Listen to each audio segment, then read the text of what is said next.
Oh, Vincent Vega, our man in Amsterdam. Jules Winfield, our man in Inglewood. Get your asses down in here.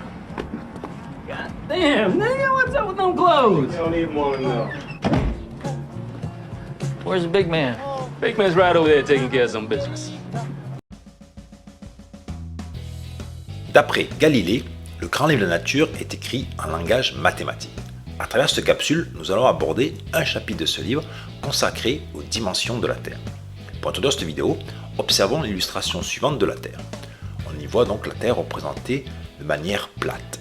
La question que nous allons nous poser, c'est comment l'homme a-t-il pris conscience que la Terre est ronde?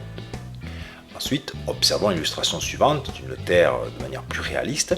Et là, posons-nous la question, comment l'homme a-t-il mesuré sa taille? Pour répondre à ces deux questions, nous allons d'abord voir l'apport d'Aristote, ensuite nous verrons l'apport d'Ératosthène, et enfin l'apport de Delambre et Méchain. Quel a été l'apport d'Aristote? C'est un philosophe grec qui a vécu entre -384 et -322 avant Jésus-Christ. Son apport a été le suivant, il a observé et interprété les éclipses de lune. Qu'est-ce qu'une éclipse de lune? Voici un schéma qui va nous permettre de répondre à cette question-là. En fait, une éclipse de lune, c'est lorsque, vue de la Terre, la lune s'éclipse derrière l'ombre de la Terre. Vous voyez ici le soleil, la Terre, donc l'ombre de la Terre est ici, avec ce qu'on appelle ici la pénombre, et le passage de la lune dans la pénombre et l'ombre constitue ce qu'on appelle une éclipse de lune. Quelle conclusion tire Aristote de cette observation? Pour répondre à cette question, je vous fais apparaître l'illustration suivante qui montre les différents aspects de la lune au fur et à mesure lorsqu'elle rentre dans le cône d'ombre de la Terre, puis lorsqu'elle en ressort. Et pour bien comprendre, je vous fais apparaître en blanc les limitations justement de ce cône d'ombre. Donc le premier cercle blanc là, va nous montrer ou nous justifier la forme que l'on voit de la Lune. Ensuite, vous avez ici pour celle-là, etc., etc. Et à ce endroit-là, la Lune là est entièrement dans le cône d'ombre de la Terre. Puis la Lune va ressortir. Voilà. Et donc, quelle conclusion en a tiré Aristote? En fait, la forme du cône d'ombre de la Terre, qui a donc une forme circulaire, lui a permis de conclure que la Terre avait une forme sphérique. Alors maintenant, on va se poser la question suivante. Pourquoi est-ce que lorsque la Lune est entièrement dans le cône d'ombre de la Terre, est-ce que la Lune a cette couleur rouge? On appelle ça aussi la lune de sang. Pour répondre à cette question, je vous fais apparaître deux aspects du Soleil, selon qu'on est en pleine journée ou en début ou en fin de journée. Donc vous voyez que la couleur perçue du Soleil, donc de la lumière issue du Soleil qui arrive jusqu'à nos yeux, est différente. Là, on peut considérer que le Soleil a une couleur blanche, et là, il a une couleur plutôt rouge-orangé. Alors, comment est-ce qu'on justifie ceci? En fait, quelle est la différence? Ici, la lumière issue du Soleil va traverser, en gros, l'épaisseur de l'atmosphère terrestre. Et lorsqu'on est en début ou en fin de journée, en fait, les rayons de soleil vont traverser une plus grande épaisseur d'atmosphère puisqu'ils seront tangents à la Terre. Et alors, il faut savoir que la lumière issue du soleil est une lumière dite blanche, c'est-à-dire qu'elle est composée de toutes les couleurs que l'on aperçoit lorsqu'il y a un arc-en-ciel. Et lorsque cette lumière blanche va traverser une relativement grande épaisseur de l'atmosphère terrestre, une partie du rayonnement, c'est le violet-bleu, va être absorbée par l'atmosphère. Et donc, ce que l'on va percevoir, nous, c'est le reste. Vous voyez des couleurs là qui constituent le blanc, et donc ça va nous donner cette impression d'une couleur rouge-orangé. Et c'est le même principe pour l'éclipse de lune, puisque lorsque la lune est dans le cône d'ombre de la Terre, en fait, la lumière qui va légèrement l'éclairer aura traversé une grande épaisseur d'atmosphère. D'où cette couleur rouge, dite lune de sang, lorsque la lune est entièrement dans le cône d'ombre de la Terre. Observe-t-on des éclipses de lune chaque fois qu'on est en pleine lune? Pour répondre à cette question, je vais utiliser l'illustration suivante, qui nous montre d'abord ce qu'on appelle le plan de l'écliptique. En fait, c'est le plan dans lequel la Terre tourne autour du Soleil. Et ensuite, vous avez deux cas, numéro 1, numéro 2, où là, on voit apparaître le plan de l'orbite lunaire. Donc là, c'est le plan dans lequel la Lune orbite autour de la Terre. Si on se place dans le cas numéro 1, là, l'observation d'une éclipse de Lune est impossible. Pourquoi? Parce que vous voyez que le Soleil, la Terre et la Lune ne sont pas alignés. Parce que ces deux plans ne sont pas confondus, le plan de l'orbite lunaire et le plan de l'écliptique ne sont pas confondus. Donc dans le cas numéro 1, le Soleil, la Terre et la Lune ne sont pas alignés, donc l'observation d'une éclipse de Lune est impossible. Par contre, dans le cas numéro 2, vous voyez que là, l'observation va être possible puisque le Soleil, la Terre et la Lune vont bien être alignés et donc la Lune pourra passer dans le cône d'ombre de la Terre. Donc conclusion, sur une année, on a environ 12 pleines lunes, mais il y aura uniquement 2 situations, donc lorsque la Terre se trouve ici et diamétralement opposée, où l'on va pouvoir observer les éclipses de lune. Quel a été l'apport d'Ératosthène? Ératosthène, c'est un astronome et mathématicien grec qui a vécu entre moins 276 et moins 194 avant Jésus-Christ. Alors, malgré qu'il soit grec, il habitait en Égypte, plus précisément à Alexandrie. Et on lui a rapporté que dans la ville de Sienne, qu'on appelle aujourd'hui Assouan, il y avait un puits, et le 21 juin de chaque année, lorsque le soleil était au zénith, les rayons issus du soleil éclairaient le fond du puits. Dit autrement, les rayons du soleil étaient perpendiculaires à la surface de la Terre. Et lui, à cette même date, à Alexandrie, il n'observait pas ceci. Et il a utilisé ce phénomène-là pour déterminer le rayon de la Terre. Pour bien comprendre le principe de la mesure du rayon de la Terre par Ératosthène, nous allons utiliser la représentation suivante. Donc, tout d'abord, il faut se placer donc au solstice d'été, le 21 juin. À ce moment-là, vous voyez les rayons du soleil là qui sont parallèles. Alors pourquoi on considère qu'ils sont parallèles? Parce que le soleil est suffisamment loin de la Terre. On peut considérer que tous les rayons issus du soleil sont parallèles entre eux. Et donc ce 21 juin, les rayons du soleil vont être perpendiculaires à la surface de la Terre à Sienne. C'est pour ça qu'ils vont pouvoir éclairer le fond du puits. Par contre, si on se place à Alexandrie, donc là il est représenté ce qu'on appelle un obélisque, là les rayons ne vont plus être parallèles à l'obélisque et donc pas perpendiculaires à la Terre. Et donc on va pouvoir voir au même instant, lorsque le puits de Sienne est éclairé, c'est-à-dire lorsque le soleil est au zénith, on va pouvoir mesurer ici l'ombre de l'obélisque. Alors justement, à partir de cette mesure de l'ombre de l'obélisque, Ératosthène a pu mesurer l'angle β ici. Pourquoi? Ici, on a un triangle rectangle avec l'angle droit qui est ici.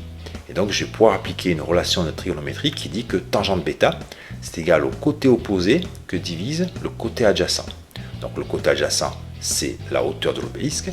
Et le côté opposé, donc, c'est l'ombre. Grâce à la mesure de l'ombre et connaissant la hauteur de l'obélisque, Ératosthène a pu mesurer cet angle β. Alors maintenant, on va se poser la question, quelle est la relation entre l'angle β qui est ici et l'angle alpha qui est là? En fait, ces deux angles sont égaux. Pourquoi? On dit qu'ils sont alternes et internes. Pourquoi? Ici, nous avons une droite et là, deux droites parallèles. Ainsi, donc, ces deux angles sont bien identiques. Maintenant qu'on connaît donc cet angle alpha, on va pouvoir déterminer le rayon de la Terre.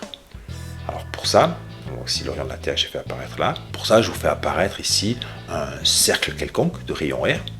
Et là, on a un arc de cercle correspondant à un angle alpha. Donc il existe une relation toute simple. Vous voyez, le D là, je l'ai fait apparaître aussi ici. Ce sera la distance qui va séparer la ville de Sienne de la ville d'Alexandrie. Il existe une relation très simple entre cet arc de cercle et le rayon de ce cercle et l'angle alpha ici. C'est que l'arc de cercle, c'est égal à alpha fois R. Faites attention de bien exprimer l'angle alpha en radian. Et ainsi, par exemple, D sera en mètres si R est en mètres, ou D sera en kilomètres si R est en kilomètres. Et donc, si on applique le même principe ici, Ératosthène connaissait l'angle alpha, il lui a juste suffi de mesurer la distance entre Sienne et Alexandrie. Alors j'ai dit suffit, mais en fait, vous imaginez à l'époque, ça a dû être relativement compliqué de mesurer cette distance-là. Et donc, une fois que la distance D est connue, l'angle alpha est connu, on peut extraire R en disant que c'est D sur alpha. Et donc voilà la valeur qu'il a obtenue, exprimée en kilomètres. Alors sachant qu'à l'époque, il n'exprimait pas les distances en kilomètres, mais bon, c'est converti en kilomètres. Et on trouve 6267 km. Alors si on le compare à la valeur connue à l'heure actuelle, donc la valeur de référence, nous on estime la Terre a un rayon de 6371 km. Donc on peut calculer l'écart relatif et vous voyez qu'il n'y a pas un si gros écart que ça, c'est-à-dire qu'il y a seulement 1,6% d'écart entre la valeur mesurée à l'époque par Ératosthène et la valeur estimée aujourd'hui du rayon de la Terre. Quel a été l'apport de Delambre et Méchain? Alors, Delambre et Méchain sont deux astronomes et mathématiciens français qui ont vécu à l'époque de la Révolution française. Avant justement la Révolution française, qui a eu lieu en 1789, on utilisait en France de nombreuses unités de mesure de distance, environ 700. Là, le document vous en illustre quelques-unes, comme la coudée, le pied, l'empan, la palme, la pomme, le pouce, la canne, la toise, etc. Pour simplifier toutes ces unités de mesure de distance, il a été décidé lors de la Révolution française de définir une seule unité de mesure qui va être appelée le mètre. Comment a été défini le mètre lors de la Révolution française? Ils se sont appuyés sur une distance de la Terre. En effet, le mètre correspond à 1/10 du quart du méridien terrestre. Donc on voit ici l'illustration. Si je prends la distance entre le pôle Nord et ici l'équateur, en suivant le méridien qui passe par Paris, eh bien, j'ai exactement 10 000 km. Après avoir défini que le quart du méridien terrestre correspondait à 10 millions de mètres ou 10 000 km, il faut maintenant le relier à une distance mesurée concrètement au niveau de la Terre. Donc c'est la mission qui a été confiée à Delambre et Méchain, c'est de mesurer une portion donc, de ce quart de méridien, c'est-à-dire la distance entre les deux villes suivantes, Dunkerque et Barcelone, et ceci avec la plus grande précision possible, ce qui permettra après de définir le mètre. Donc je vous fais apparaître cette distance ici sur le globe terrestre et ensuite sur une carte en 2 dimensions.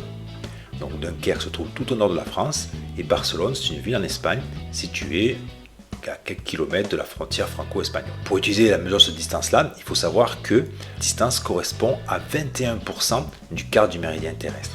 Et ainsi, on pourra relier donc la distance mesurée sur le terrain avec la définition du mètre en disant que le quart du méridien terrestre est égal à 10 000 km. Quels outils mathématiques Delambre et Méchain ont-ils utilisé? Alors, ils ont raisonné sur des triangles quelconques. Voici un triangle, alors je vous précise les notations. Donc, on a les 3 angles, angle A, B et C.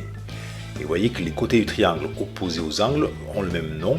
En fait, l'angle B, là, le côté opposé va s'appeler petit b, l'angle A, son côté opposé petit a, et l'angle C, son côté opposé petit c. Ils vont utiliser 2 relations mathématiques. La première, c'est que la somme des angles d'un triangle est toujours égale à 180 degrés.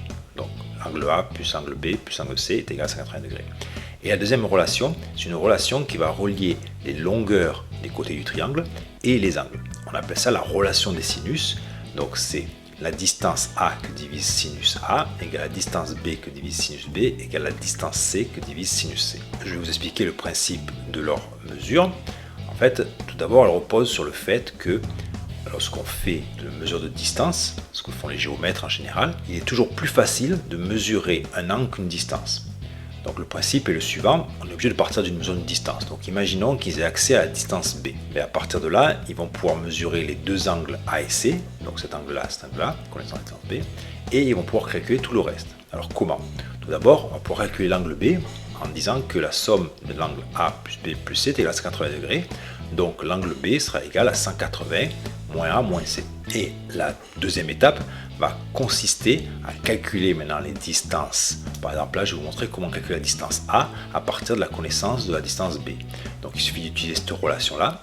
Et donc, si j'extrais A, je peux dire que A, c'est B fois sinus A sinus B. Et ainsi, je pourrais déterminer la distance A et je pourrais appliquer la même relation pour l'angle C. C égale B fois sinus C sur sinus B. Voici une carte qui représente les véritables triangles en rouge qu'ont utilisé Delambre et Méchain pour mesurer la distance Dunkerque-Barcelone. Tous les deux sont partis de Paris en 1792. Delambre a pris la direction de Dunkerque, donc a réalisé plusieurs triangles de mesure jusqu'à Dunkerque, et Méchain, lui, a pris la direction de Barcelone. Ainsi, ils ont effectué 90 triangles de mesure. 7 ans plus tard, ils sont arrivés à leur objectif, donc à déterminer cette distance Dunkerque-Barcelone. Et si l'on compare leurs mesures qu'ils ont effectuées à cette époque-là, avec la distance maintenant qu'on arrive à mesurer avec une plus grande précision, on se rend compte que leurs résultats qu'ils avaient mesurés à leur époque étaient très très précis. Puisque si on compare les deux valeurs, on trouve un écart relatif de seulement 0,02%. Pour conclure, revenons aux 2 questions qu'on s'était posées lors de l'introduction. La première était la suivante: comment l'homme a-t-il pris conscience que la Terre est ronde? Dès le 4e siècle avant Jésus-Christ, Aristote a observé une éclipse de lune et a interprété ce qu'il voyait en déduisant que la Terre avait une forme sphérique. En effet, si on observe une éclipse de lune, donc voilà ce que l'on voit, et si je fais apparaître ici donc l'ombre de la Terre au niveau de la Lune, je vois bien que cette ombre est circulaire, donc je peux en conclure que la Terre a une forme sphérique. Deuxième question qu'on s'était posée, c'est comment l'homme a-t-il mesuré la taille de la Terre? Alors, la première mesure a été effectuée au IIIe siècle avant Jésus-Christ par Ératosthène, et celui-ci a utilisé le fait qu'à Sienne, le jour du solstice d'été, le fond d'un puits était éclairé lorsque le soleil était au zénith. Par contre, ce n'était pas le cas à Alexandrie. Donc la mesure de l'ombre d'un objet à Alexandrie lui a permis de déterminer le rayon de la Terre.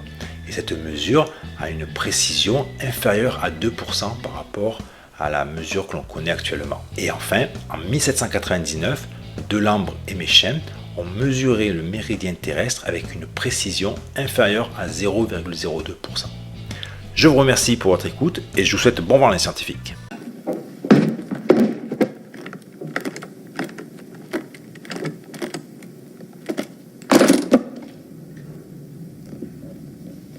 We happy? Vincent! We happy? Yeah, we happy. Look,